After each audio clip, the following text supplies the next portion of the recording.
بسم اللہ الرحمن الرحیم والثالث مکروہ استعمالہ مع وجود غیرہ وهو صور الحرۃ والدجاجۃ المخلات والسباع الطیر كالصقر والشاہین والحدات۔ ہم جھوٹے پانیوں کی اقسام پڑھ رہے تھے۔ دو قسمیں ہم نے پڑھ لی تھیں۔ پہلی قسم وہ تھی جو خود بھی پاک تھی، پاک کرنے والی بھی تھی، اور یہ آدمی، گھوڑے اور جن جانوروں کا گوشت کھایا جاتا ہے ان کا جھوٹا تھا۔ دوسری قسم ناپاک تھی، یعنی جس کا استعمال کرنا ناپاک ناجائز تھا، اور یہ وہ پانی تھا جس کو کتے نے، خنزیر نے یا شکاری درندوں وغیرہ نے جس سے پیا ہو۔ تیسری قسم بتا رہے ہیں جو مکروہ ہوتی ہے، وہ ثالث و مکروہ، اور جھوٹے پانیوں کی قسم ثالث جو مکروہ ہوتی ہے۔ یہاں مکروہ سے مراد مکروہ تنزیہی ہے۔ مکروہ تنزیہی وہ کہ جس کا ارتکاب کرنے والا شرعاً گناہگار تو نہیں ہوتا، لیکن شریعت اس کو ناپسند کرتی ہے۔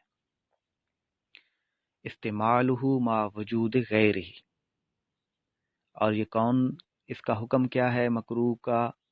استعمالہ مع وجود غیرہ، جس کا استعمال کرنا غیر مکروہ کے وجود کے ساتھ، یعنی جب مطلق پانی، پاک پانی پایا جاتا ہو اور پاک پانی کی موجودگی میں یہ غیر مکروہ، اس مکروہ کو اگر استعمال کرے گا تو پھر یہ مکروہ تنزیہی ہوگا۔ لیکن اگر اس کے پاس کوئی پانی نہیں ہے اور دوسرا پانی نہیں ہے، صرف یہی مکروہ پانی ہی ہے، تو پھر اس کا استعمال کرنا مکروہ تنزیہی بھی نہیں ہوگا۔ مکروہ تنزیہی تب ہوگا جب اس کے پاس مطلق پانی بھی موجود ہو، اور مطلق پانی کو چھوڑ کر وہ اس پانی کو استعمال کر رہا ہے، تو یہ مکروہ تنزیہی ہوگا اس کے لیے۔ یہ کون سے پانی ہوتے ہیں؟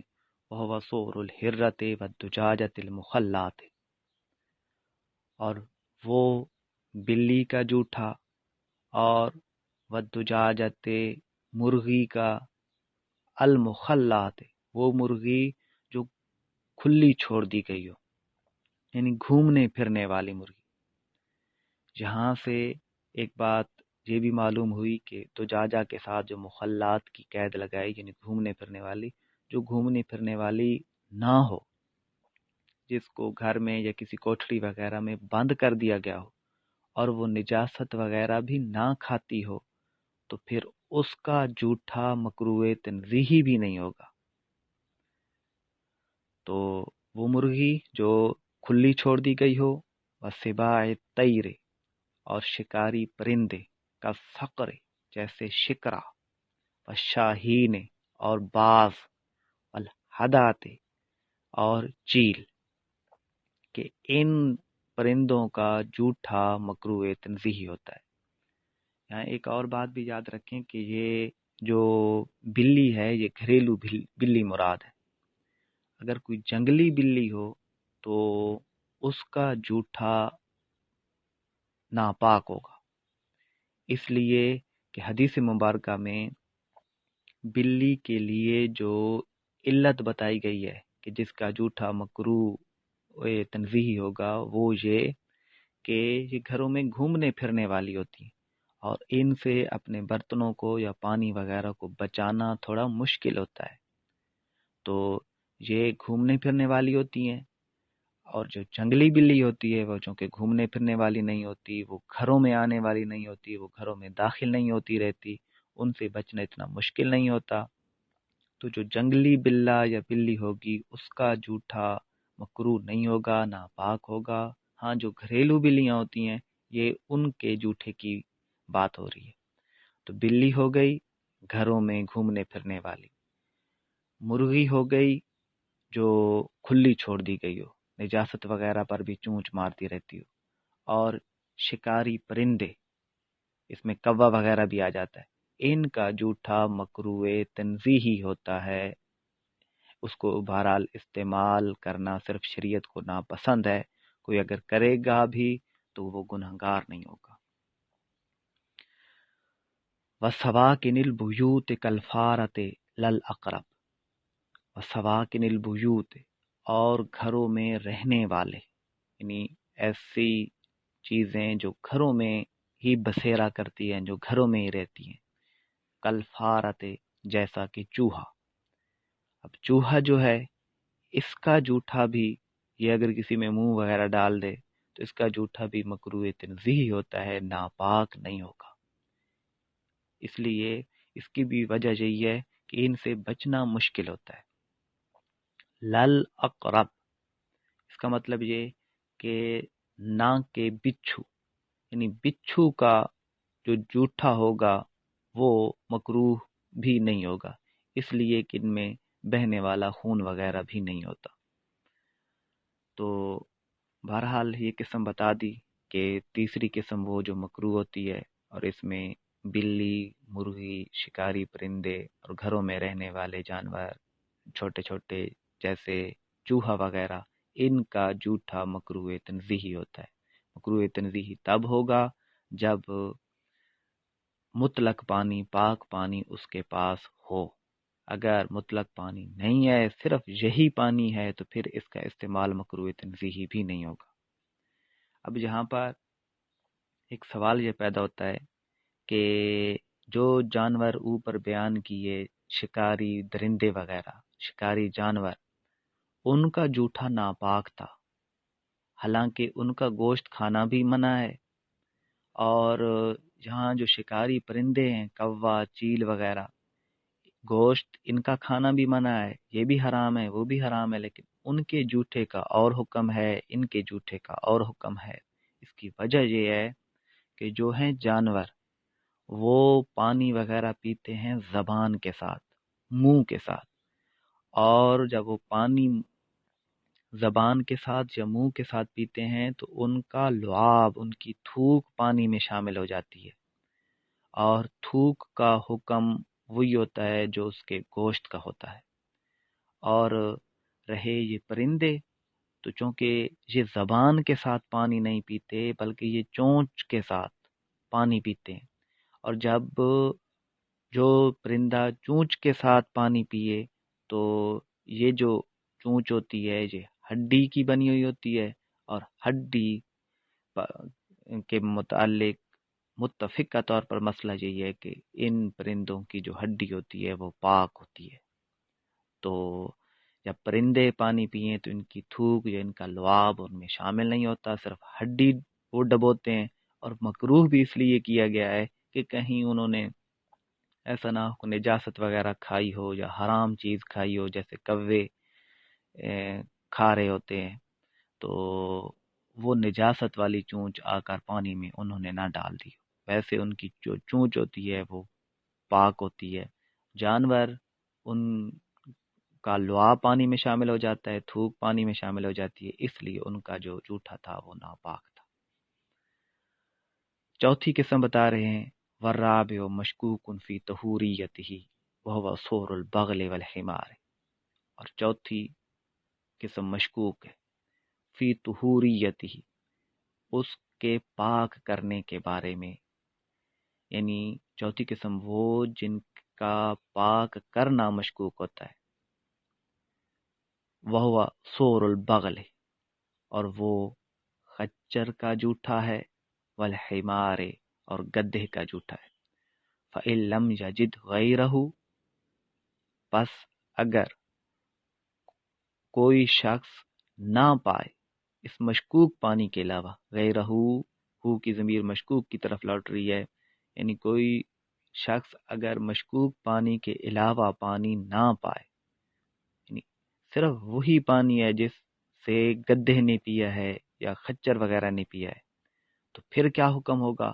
تودع بھی، اس پانی کے ساتھ وضو کرے، وتیمم، اور تیمم کرے، ثم صلی، پھر نماز پڑھ لی۔ یعنی اگر مشکوک پانی ہے تو صرف مشکوک پانی ہو تو اس مشکوک پانی کے ساتھ وضو بھی کر لے، پھر تیمم بھی کر لے، پھر نماز پڑھ لے۔ اس کی وجہ یہ ہے کہ اگر اس پانی سے پاکی حاصل کرنا درست ہوا تو وضو ہو جائے گا، اور اگر درست نہ ہوا تو اس نے تیمم بھی کر رکھا ہے، پھر تیمم کا حکم اس کی طرف سبقت کرے گا اور وہ تیمم کر لے گا.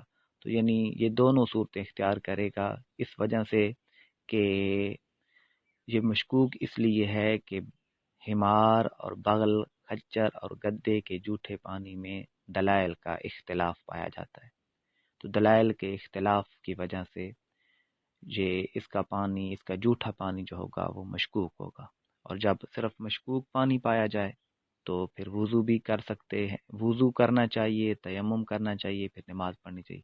اور افضل یہی ہے کہ پہلے وضو کر لیں پھر تیمم کر لیں.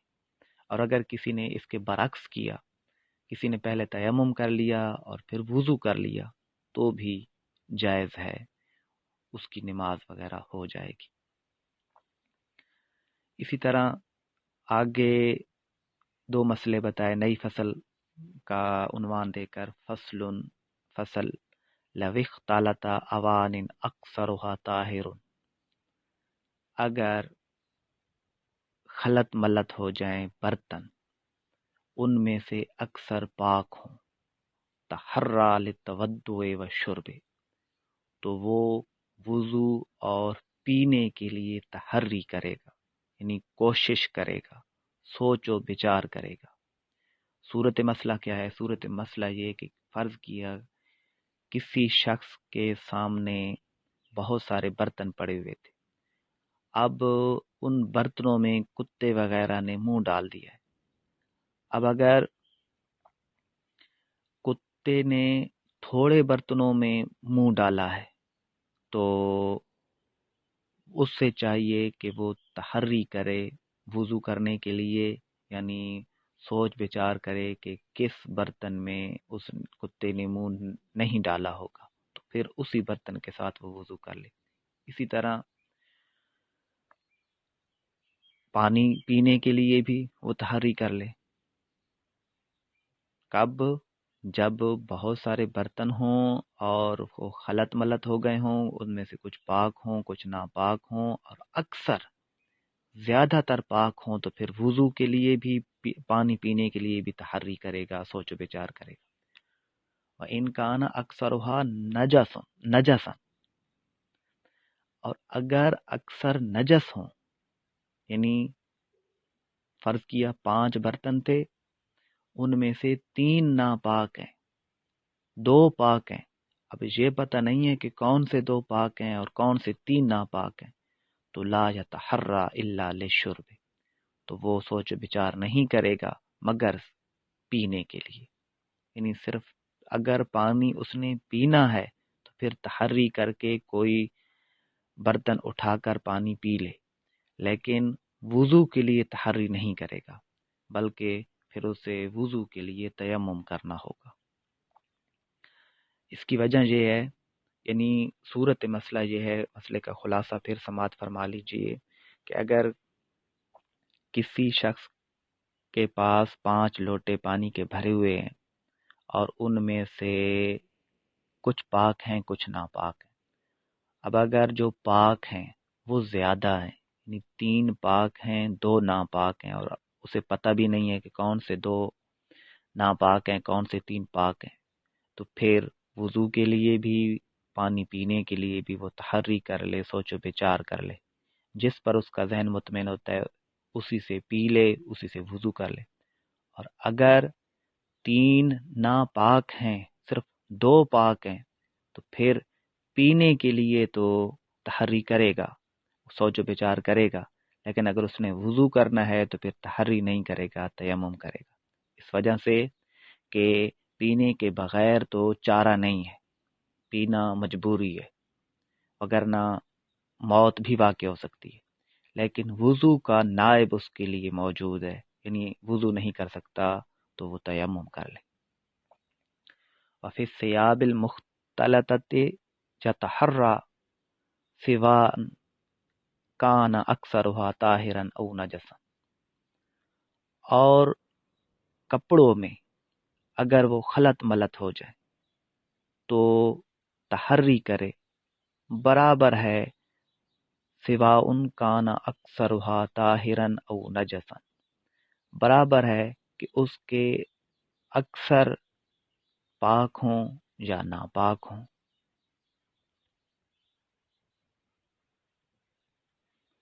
سواء کان اکثرها طاہرا او نجسا، برابر ہے کہ کپڑے اکثر پاک ہوں یا ناپاک ہوں. یعنی صورت مسئلہ یہ کہ اگر اسی طرح کپڑے خلط ملط ہو جائیں، کچھ پاک ہیں کچھ ناپاک ہیں، تو ان میں بھی تحری کرے گا کہ کون سا پاک ہے یہ پہن لوں اور کون سا ناپاک ہے اس کو چھوڑ دوں. اگرچہ زیادہ پاک ہیں یا زیادہ ناپاک ہیں، پھر بھی اس کو تحری کرنی پڑے گی.